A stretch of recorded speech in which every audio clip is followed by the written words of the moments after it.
So I'm Joel. I'm an astronomer, or if I don't want to talk to you, then I'm an astrophysicist. Anyway, I work just down the street, about a half mile that way, at the Space Telescope Science Institute, which has probably the most unpronounceable name of any place in Baltimore.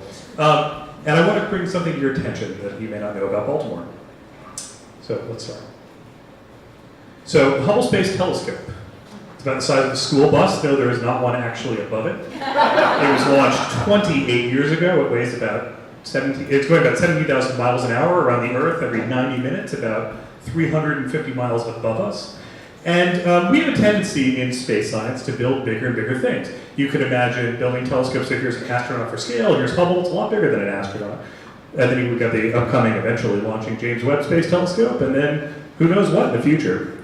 And so I work for the Space Telescope Science Institute. We are the people that run the science for the Hubble Space Telescope on behalf of NASA. So that means Baltimore runs Hubble. So this was my experience with James Webb's mirrors, and it was that moment where I sort of realized that, I was having this connection with this set of gold mirrors that I knew were going to be in space in a few years behind me. This was at Goddard Space Flight Center in Greenbelt, so just down the road. And I thought about Baltimore, and I thought about all the deep connections and stories that the Hubble Space Telescope provides. So I want to give you one of my favorite stories, and it's called The Largest Hubble Picture, and you'll see why. So go back about 100 years, and everyone thought at that point of the universe as one giant field of stars, okay? That there were just stars out there in all directions. I noticed my pictures come out. And in that field, though, there was one very intriguing smudge, which thankfully just came up good. The Andromeda Nebula.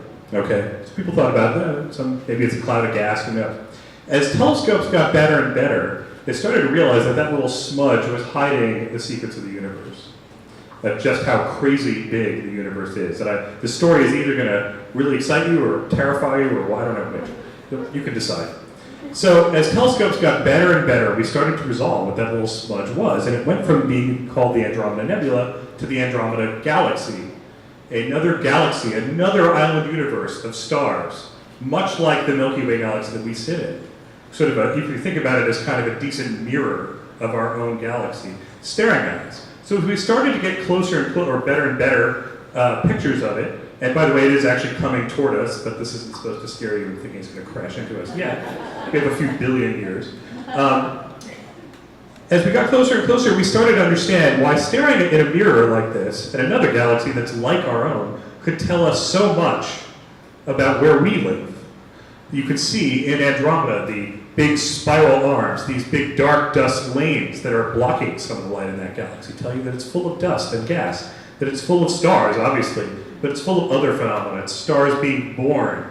It's full of spinning spiral arms. It has black holes. There's a huge one in the center where that big bright spot is. We've got one here too. Don't worry, it's not coming to kill us. The universe, is a very exciting place. And the stars have different colors, have different patterns, they cluster together as they spin around. You have to imagine this happening here, that we were born inside a region much like one of these.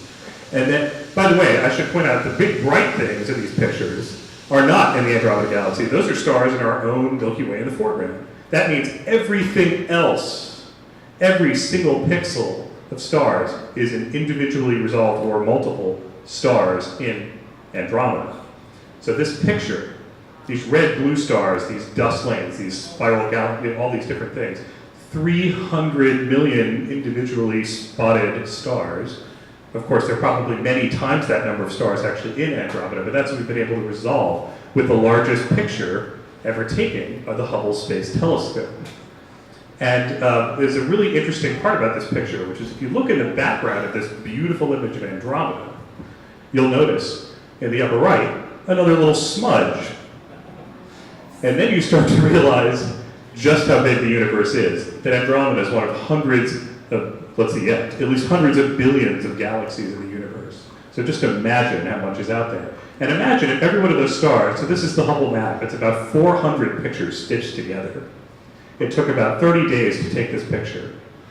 And it has 300 million different stars in it.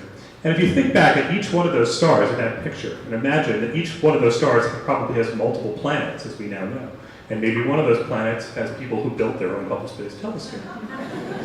might be looking back at us, what might they look like? What might they be seeing from us? I don't know, here's some suggestions for you. So I think that's a great thought. So now you can think of Baltimore and associate it with Alf. So, thank you very much.